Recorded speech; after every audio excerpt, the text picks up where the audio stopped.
Hi there, welcome to Just Trying to Help a Sister Out, the video series where I talk to the women about what's on the minds of men. And in my previous video, we started looking at the challenges that women in Lagos face when it comes to finding a good man.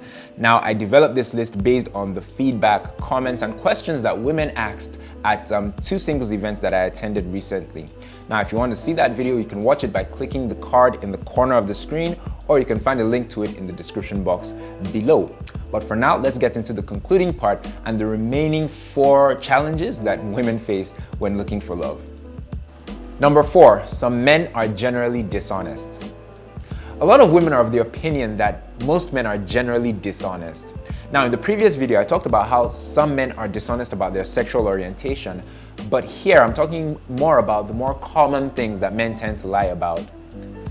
Now, my female friends who helped me research this topic said that most of the men that they've dated or they've been in relationships with or that have tried to talk to them have been dishonest about things like where they live, what they do for a living, their health, and even their relationship status and so on. And when people lie in relationships or while dating, it's usually because that they feel like who they really are isn't good enough for the person that they're attracted to, so they create falsehoods. It's either that or they're trying to cover up something like they're already in a relationship. But the problem with living a lie is that more often than not, the truth tends to come out. And when it does, it causes a truckload of problems.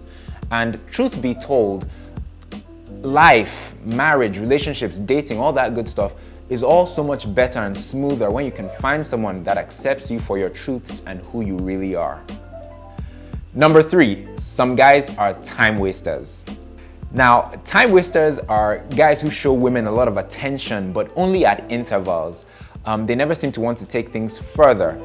The attention that they show women suggests that they want to be more than friends, but they never actually articulate or verbalize anything to that effect.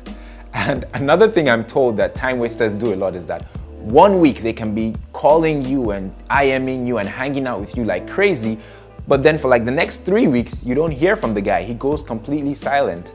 It's like he blows hot and cold, and this kind of behavior drives women crazy because they feel like they're in limbo with guys like this.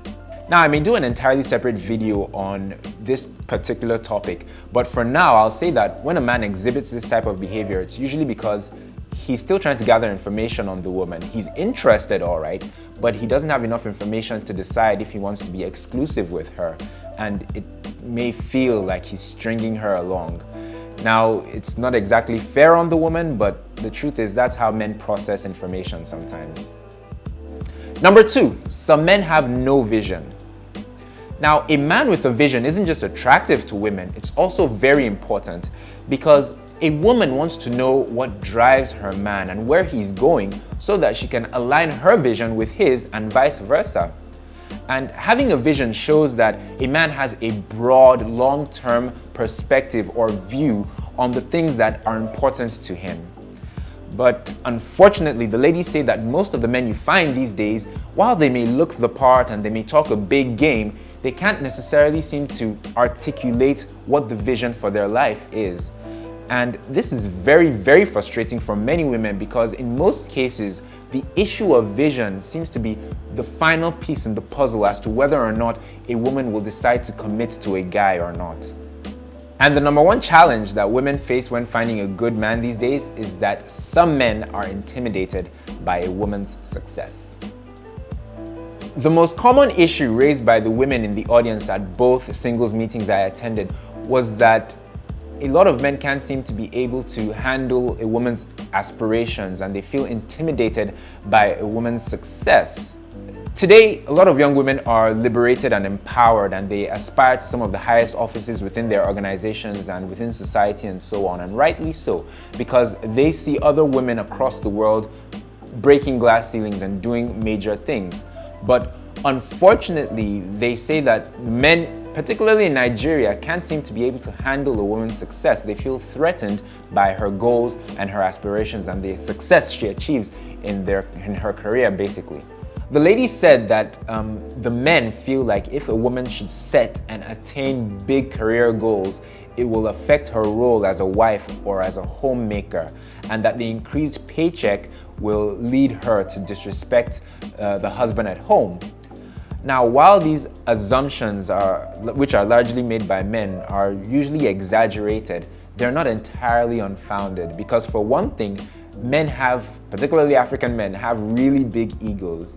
And also in some cases, women who have prospered in their career have sometimes wanted to assume the more dominant role in the marriage, and because they now earn significantly more than their husbands.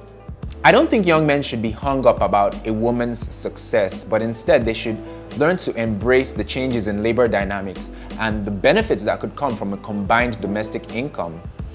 I also think that before marriage, a couple should be resolved to love and support each other no matter what, and to respect each other's roles within the relationship at all times.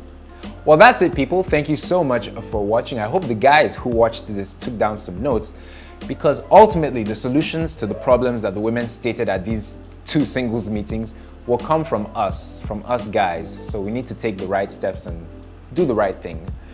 I really enjoyed making this video. If you enjoyed watching it, please feel free to give it a thumbs up. And if you haven't subscribed to my YouTube channel yet, please feel free to do so. The subscribe button is just below. If you have any comments, suggestions, or opinions about what I discussed, let me know in the comment section below as well.